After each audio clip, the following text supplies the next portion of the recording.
Hello friends, ഒത്തിരി ഒത്തിരി സ്വപ്നങ്ങൾ സീരിയലിൻ്റെ ഇന്നത്തെ എപ്പിസോഡിൻ്റെ റിവ്യൂയിലേക്ക് എല്ലാ കൂട്ടുകാർക്കും സ്വാഗതം. അങ്ങനെ ടെക്സ്റ്റൈൽസിൽ ചെന്നതിന് ശേഷം തന്നെ ആ ഒരു ഡ്രസ്സൊക്കെ സെലക്ട് ചെയ്യാണ്. അവസാനം എല്ലാവരും സെലക്ട് ചെയ്ത ഡ്രസ്സായിട്ട് വരുന്നുണ്ട്. അപ്പോഴത്തേനും എല്ലാവരെയും വെച്ച് നോക്കുമ്പോൾ കുഴപ്പമില്ല എന്ന രീതിയിലാണ് വർഷയും അതുപോലെ തന്നെ വിവേകും പറയുന്നത്. പെട്ടെന്ന് ശ്രീയേട്ടൻ എവിടെയെന്ന് ചോദിക്കുന്നു. ശ്രീയേട്ടൻ നല്ല ഗംഭീരമായിട്ടുള്ളൊരു ഡ്രസ്സ് എടുത്തുകൊണ്ട് വരുന്നുണ്ട്. അത് കാണുമ്പോഴത്തേനും വർഷയ്ക്കും വിവേകിനും ഒത്തിരി ഇഷ്ടപ്പെടുന്നു. വർഷയാണെങ്കിലോ ഇത് ഞാൻ തന്നെ എൻ്റെ മനസ്സിൽ ആഗ്രഹിച്ചൊരു കളർ കോമ്പിനേഷനാണ്, എനിക്കിഷ്ടപ്പെട്ടു. വിവേകും പറയുന്നുണ്ട് എനിക്കിഷ്ടപ്പെട്ടു. അപ്പോൾ ശ്രീ തന്നെയാണ് ജയിച്ചത്. നമുക്ക് എന്തായാലും ഇന്ന് അൽഫാമും മൊജിറ്റോ ഒന്നും ഇല്ലല്ലോ എന്ന് പറഞ്ഞിട്ട് ഒരു തമാശ രൂപത്തിൽ അവിടെ നിന്ന് പിരിഞ്ഞ് അവർ പോകുന്നുണ്ട് കേട്ടോ. പിന്നീട് വീട്ടിലെത്തുമ്പോൾ വസുന്ധരയോട് പറയുന്നുണ്ട്, അമ്മേ ഇതാ അമ്മയ്ക്ക് ഡ്രസ്സൊക്കെ കാണണ്ടേ? എനിക്കതൊന്നും കാണണ്ട, ഡ്രസ്സ് കണ്ടിട്ട് എന്തിനാടാ, നിങ്ങൾ ഇട്ടിട്ട് ഫോട്ടോ ഒക്കെ കാണിച്ച് തന്നാൽ മതിയെന്ന് പറയുന്നു. പിന്നെ ഷൂട്ടിന് പോകണതൊക്കെ കൊള്ളാം, വൈകുന്നേരം ആകുമ്പോഴത്തേനും വീട്ടിലേക്ക് തിരിച്ച് വന്നേക്കണം കേട്ടോ എന്ന് പറയുന്നു. പിന്നെ സൂക്ഷിച്ച് തന്നെ പോകണം, അങ്ങനത്തെ കാര്യങ്ങളൊക്കെ പറഞ്ഞയക്കുന്നുണ്ട്.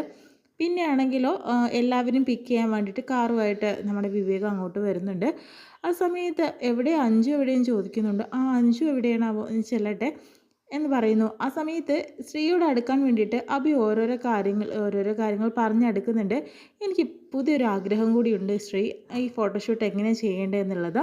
ആ സമയത്ത് അത് വേണമെങ്കിൽ നീ വിവേകിനോട് പറഞ്ഞോ എന്ന് പറഞ്ഞിട്ട് പോകുന്നു. വിവേക് ചോദിക്കുന്നുണ്ട്, എന്താ അഭിയുടെ മനസ്സിലെ ആഗ്രഹം? അത് പിന്നെ ഒന്നുമില്ല. അങ്ങനെ അഞ്ജുവിൻ്റെ അടുത്തേക്ക് ചെല്ലുന്നു. അഞ്ജു വളരെ വിഷമത്തോടു കൂടി അവിടെ കിടക്കുകയാണ്. മറ്റൊന്നുമല്ല, ഇങ്ങനത്തെ കാര്യങ്ങൾക്കൊക്കെ രാഹുൽ കൂടെ ഉണ്ടായിരുന്നെങ്കിൽ ഒരുപാട് സന്തോഷമാവുമായിരുന്നു. അവനില്ലാതെ ഈ ആഘോഷങ്ങളിലൊക്കെ പങ്കെടുക്കാൻ അഞ്ജുവിന് ഒട്ടും താല്പര്യമില്ല. അങ്ങനെ ശിവയും അതുപോലെ വർഷയും വരുന്നുണ്ട്. എന്ത് പറ്റി അഞ്ജു, നിങ്ങൾ പോയിട്ട് വാ, എനിക്ക് പോരാനൊരു മൂഡില്ല എന്ന് പറയുന്നുണ്ട്. രാഹുലേട്ടനെ ആലോചിച്ചിട്ടാണോ? അവനില്ലാതെ ഒരു സ്ഥലത്തേക്കും എനിക്ക് പോരാനായിട്ട് പറ്റുന്നില്ല, നിങ്ങൾ പോയിട്ട് വാ, അവനെ ഓർത്തിരിക്കും ഞാൻ, നിങ്ങളുടെ സന്തോഷം പോലും ഞാൻ ചിലപ്പോൾ കെടുത്തിന്നിരിക്കും എന്ന് പറയുന്നുണ്ട്. നീ വന്നേ, നീ ഇവിടെ ഇരുന്നാലും അതിനെക്കുറിച്ചുള്ള ആലോചന മാത്രമല്ലേ നിനക്കുണ്ടാവുള്ളൂ, അത് പറഞ്ഞിട്ട് കാര്യമില്ല, നിങ്ങൾ പൊയ്ക്കോ. ഇല്ല നിന്നെ കൊണ്ട് ഞങ്ങൾ പോവുള്ളൂ, ഡ്രസ്സ് മാറിയിട്ട് വായോ. അങ്ങനെ അഞ്ജുവിനെയും കൂട്ടിക്കൊണ്ട് പോകുന്നു കേട്ടോ. പിന്നെയാണെങ്കിൽ നല്ല ഗംഭീരമായിട്ടുള്ള ആ ഒരു സേവ് ദ ഡേറ്റ് അവർ ആഘോഷിക്കുകയാണ്. അങ്ങനെ ഫോട്ടോഷൂട്ട് എടുക്കുകയാണ് കേട്ടോ. ആ സമയത്ത് വളരെ രസമായിട്ടുള്ള ആ ഒരു ഫ്രോക്കൊക്കെ ധരിച്ചിട്ട് വർഷയും വിവേക് എല്ലാം വരുന്നുണ്ട്. നല്ല ഡ്രസ്സുണ്ട്. അങ്ങനെ ഷൂട്ട് ചെയ്യുന്ന സമയത്ത് തന്നെ ഒരുപാട് ഇഴുകി ചേർന്നിട്ടുള്ള, അതായത് റൊമാൻറ്റിക് ആയിട്ടുള്ള ഓരോരോ ഫോട്ടോ എടുക്കുമ്പോഴത്തേനും ഇതിലൊരു പ്രശ്നം കാണുന്നുണ്ട്. ഇങ്ങനത്തെ ഫോട്ടോ എടുക്കുന്ന സമയത്ത് ആ ഒരു മനസ്സിൽ, അതായത് ശ്രീയുടെ മനസ്സിൽ വർഷയോടുള്ള ഇഷ്ടം കൂടി വരികയാണ് കേട്ടോ. കാരണം വിവേകിൻ്റെ സ്ഥാനത്ത് താനാണെന്നുള്ളൊരു സങ്കല്പം അവിടെ വരുന്നുണ്ട്. പെട്ടെന്ന് ശ്രീയുടെ മുഖഭാവം എല്ലാം മാറുന്നുണ്ട്. അത്രയും നേരം കണ്ട ശ്രീയെയല്ല പിന്നെ നമ്മൾ കാണാനായിട്ട് പോകുന്നത് കേട്ടോ. കാരണം വർഷയെ ഒത്തിരി സ്നേഹിക്കുന്ന ആ ഒരു ശ്രീയുടെ മനസ്സിൽ വേറൊരു സംഭവം ഉടലെടുക്കുകയാണ്. മറ്റൊന്നുമില്ല, വർഷയെ ആർക്കും വിട്ടുകൊടുക്കരുത് എന്നൊരു ചിന്ത. അതിനുശേഷം തന്നെ വർഷയും വിവേകും കൂടി ഒരുമിച്ച് നിൽക്കുന്ന എല്ലാ ഫോട്ടോയിലും അതുപോലെ ശ്രീ കൂടെ ഉണ്ടാവുന്നത് പോലെയൊക്കെ ശ്രീക്ക് തോന്നുന്നു. അതായത് വിവേകിൻ്റെ പകരം ശ്രീയാണ് വർഷയുടെ കൂടെയുള്ളത് എന്ന് തോന്നുന്നു. ആ സമയത്ത് ശ്രീയെ സ്വയം പറഞ്ഞ് മനസ്സിലാക്കാൻ ശ്രമിക്കുന്നുണ്ട്. ഞാൻ എന്തൊക്കെ ഈ ചിന്തിച്ച് കൂട്ടുന്നത്, വിവേകിന് ഞാൻ ഏട്ടനെ പോലെയാണ്, ഇങ്ങനെ ഞാൻ ചിന്തിക്കാൻ പാടില്ല, എന്താ എൻ്റെ മനസ്സിന് പറ്റിയത് എന്ന രീതിയിൽ. അപ്പോഴത്തേനും ഇനിയും വേറെ ഷൂട്ട്, അതായത് വേറെ പോസിലൊക്കെ നിൽക്കണം എന്ന് പറയുന്നുണ്ട്. ഇനി ടൈറ്റാനിക് മോഡൽ ആയിക്കോട്ടെ, അങ്ങനെ എല്ലാവരും ഇതുപോലെ നിൽക്കണം എന്ന് പറയുന്നു. ആ സമയത്തും അവർ നിൽക്കുമ്പോഴത്തേനും ശ്രീക്കും അത് തന്നെയാണ് തോന്നുന്നത്, താനാണ് വിവേകിൻ്റെ സ്ഥാനത്ത് എന്നുള്ളത്.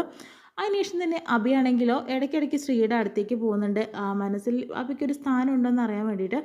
എന്താ ശ്രീ തനിച്ചിരിക്കുന്നത്, മുഖമൊക്കെ വല്ലാണ്ടായിട്ടുണ്ടല്ലോ? ഒന്നുമില്ല എന്ന് പറഞ്ഞിട്ട് അങ്ങോട്ട് മാറിപ്പോകുന്നു.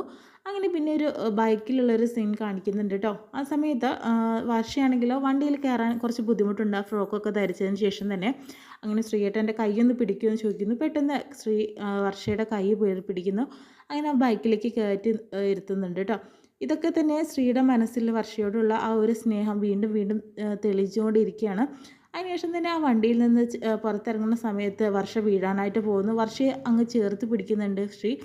ആ സമയത്ത് ശ്രീക്ക് എന്തോ പരിസരം മറന്ന് നിൽക്കുന്നത് പോലെ തോന്നുന്നു. അങ്ങനെ എല്ലാവരും പറയുന്നുണ്ട്, ശ്രീ ഇല്ലെങ്കിൽ നീ ഇപ്പോൾ വീണേനെ വർഷയെന്ന് പറയുന്നുണ്ട് കേട്ടോ. അത് സത്യം തന്നെയാണ്. അങ്ങനെ വീണ്ടും ആ ഒരു ഫോട്ടോഷൂട്ട് ഇങ്ങനെ നടന്നുകൊണ്ടേ ഇരിക്കുകയാണ്. ശ്രീയുടെ മനസ്സിൽ പെട്ടെന്ന് ഓരോരോ ചിന്തകൾ വന്നുകൊണ്ടിരിക്കുന്നു. കാരണം ഒരിക്കലും തനിക്കത് അംഗീകരിക്കാൻ സാധിക്കില്ല എന്ന രീതിയിലാണ് ശ്രീ ഇപ്പോൾ നിൽക്കുന്നത്. കാരണം ഒരിക്കലും വർഷയുടെ സ്ഥാനത്ത് ഇത്രയും ദിവസം എന്തുകൊണ്ട് ഇങ്ങനെ തോന്നിയില്ല. പക്ഷെ ഇങ്ങനെയൊക്കെ നിൽക്കുന്ന സമയത്താണ് നമ്മുടെ ശ്രീക്ക് ഇങ്ങനത്തെ മനസ്സിലൊക്കെ ഇങ്ങനെ തോന്നുന്നത് കേട്ടോ. അങ്ങനെ വർഷയും വിവേകം സംസാരിക്കുന്നതും അങ്ങനെ അവർ തമ്മിൽ അഭിനയിക്കുന്നതൊന്നും ഒട്ടും തന്നെ ഇഷ്ടപ്പെടാത്ത പോലെയൊക്കെ തോന്നുന്നുണ്ട്. വളരെയധികം വിഷമവും തോന്നുന്നുണ്ട് ശ്രീയുടെ മുഖത്ത്, തനിക്ക് കിട്ടിയില്ലല്ലോ എന്നുള്ളൊരു സങ്കടം. ആ സമയത്ത് അവിടേക്ക് അഭി വരുന്നുണ്ട് കേട്ടോ. ശ്രീ ഒരു കാര്യം ചോദിക്കട്ടെ, എന്താ അഭിക്ക് ചോദിക്കാനുള്ളത്? അല്ല, വർഷയുടെ വിവാഹം ഏകദേശം കഴിയാനായി, അതായത് സേവ് ദ ഡേറ്റ് വരെ എത്തി. ഇനി അധികം ദിവസമല്ല അവരുടെ വിവാഹം നടക്കും. ഇനി നമ്മുടെ ശ്രീയുടെ മനസ്സിൽ എന്താണ് പ്ലാൻ? ശ്രീക്ക് ഇങ്ങനെ ഒറ്റയ്ക്ക് നടന്നാൽ മതിയോ? ഒരു തുണയൊക്കെ വേണ്ടേന്ന് ചോദിക്കുന്നു. ഇത് കേൾക്കുന്ന ശ്രീ ഒന്നും മൈൻഡ് ചെയ്യാതെ അങ്ങ് പോകുന്നുണ്ട് കേട്ടോ. ശ്രീയുടെ മനസ്സിലിപ്പോൾ ഒരു ചിന്തയില്ല, വർഷ എന്നൊരു ചിന്ത മാത്രമേ ഉള്ളൂ അവിടെ കാണാനായിട്ട് പറ്റുന്നത്. അഭിക്ക് സങ്കടമാവുന്നുണ്ട്. ഒന്നും പറയുന്നില്ലല്ലോ ശ്രീ. കാരണം എന്തെങ്കിലും ഒന്ന് പറഞ്ഞാലല്ലേ എല്ലാവർക്കും എല്ലാം അറിയുന്നുള്ളൂ. കാരണം അഭി ഒരുപാട് ശ്രമിക്കുന്നുണ്ട് ശ്രീയുടെ മനസ്സിലൊരു സ്ഥാനം കിട്ടാൻ വേണ്ടിയിട്ട്. പക്ഷേ നടക്കുന്നത് പോലും ഇല്ല കേട്ടോ. അതിനുശേഷം തന്നെ വീണ്ടും വിവേകും വർഷയുള്ള വീണ്ടും ഫോട്ടോഷൂട്ടും കാര്യങ്ങളൊക്കെയാണ് നടന്നുകൊണ്ടിരിക്കുന്നത്. അങ്ങനെ തലയിൽ ഇങ്ങനെ തൊടുന്നതും ആ നെറ്റിച്ചൂടി റെഡിയാക്കുന്നതൊക്കെ കാണുമ്പോൾ ശ്രീയുടെ മനസ്സിൽ വല്ലാണ്ട് പെടയുന്നുണ്ട് കേട്ടോ. അതിനുശേഷം തന്നെ അവിടെയും തന്നെ ശ്രീയുടെ ഒരു ചായ തന്നെയാണ് കാണിക്കുന്നത് കേട്ടോ. എങ്ങനെ പോയിട്ടുണ്ടെങ്കിൽ ശ്രീക്ക് വർഷയെ വിട്ടുകൊടുക്കാൻ സാധിക്കില്ല എന്നാണ് തോന്നുന്നത്. കഥയുടെ പോക്ക് അങ്ങോട്ടാണ്. കാരണം എന്ന് വെച്ചിട്ടുണ്ടെങ്കിൽ ഒരിക്കലും തന്നെ തൻ്റെ ആഗ്രഹിച്ചിട്ടുള്ളൊരു പെൺകുട്ടിയാണ് വർഷ. ആ വർഷയെ വിട്ടുകൊടുക്കുക എന്ന് പറയുന്നത് തന്നെ ശ്രീക്ക് വളരെയധികം വിഷമമുണ്ട്. പിന്നെ ഇങ്ങനെയൊക്കെ കാണുമ്പോൾ ഒട്ടും തന്നെ അവളെ ആൾക്ക് വിട്ടുകൊടുക്കില്ല എന്നൊരു മൈൻഡ് വന്നു കഴിഞ്ഞിട്ടുണ്ടെങ്കിൽ ആകെപ്പാടെ പ്രശ്നമാവും. ഇപ്പോൾ വർഷ ശ്രീ സമ്മതിച്ചിട്ട് മാത്രമാണ് വിവേകിൻ്റെ വിവാഹം കഴിക്കാൻ തന്നെ തയ്യാറായത്. വർഷയ്ക്ക് മീൻ അറിയില്ല. കാരണം അവരുടെ മനസ്സിൽ ശ്രീയേട്ടനെ ഒരു രക്ഷകർത്താവിൻ്റെ സ്ഥാനമാണ്. പക്ഷേ നമ്മുടെ ശ്രീ ആണെങ്കിൽ വർഷയെ ഒരു തവണ ഒരുപാട് സ്നേഹിച്ചിട്ടുള്ള ഒരാളാണ്. ഇപ്പോഴും ആ ചെറിയ ഇഷ്ടം മനസ്സിൽ എപ്പോഴും ഉണ്ടായിട്ടുണ്ടായിരുന്നു. പക്ഷേ വർഷയുടെ ഇഷ്ടം അതല്ലേ എന്ന് പറഞ്ഞിട്ട് അവളെ അങ്ങനെ വിവേകിലേക്ക് അടുപ്പിക്കാനാണ് നമ്മുടെ ശ്രീ ശ്രമിച്ചുകൊണ്ടിരിക്കുന്നത് കേട്ടോ. പക്ഷേ ഇങ്ങനെ കാണുമ്പോൾ ശ്രീക്കും വർഷയെ വിട്ടുകൊടുക്കാൻ ഒട്ടും താല്പര്യമാവുന്നില്ല. അവളെ തനിക്ക് തന്നെ വേണം, ഇങ്ങനെ എന്താ എൻ്റെ മനസ്സ് സമ്മതിക്കാത്തത് എന്നൊക്കെ ചിന്തിച്ചുകൊണ്ടിരിക്കുകയാണ് കേട്ടോ ശ്രീ. എന്തായാലും നമുക്ക് വരുന്ന എപ്പിസോഡിൽ കാണാം. ഒരു പക്ഷേ ഇനി ശ്രീ വില്ലനാകുമോ അല്ലയോ എന്നൊക്കെ നമുക്ക് വരുന്ന എപ്പിസോഡിലൂടെ കാണാനായിട്ട് പറ്റും കേട്ടോ. ഇത്രയും കാണിച്ചുകൊണ്ടാണ് ഇന്നത്തെ എപ്പിസോഡ് വിശേഷം കഴിയുന്നത്.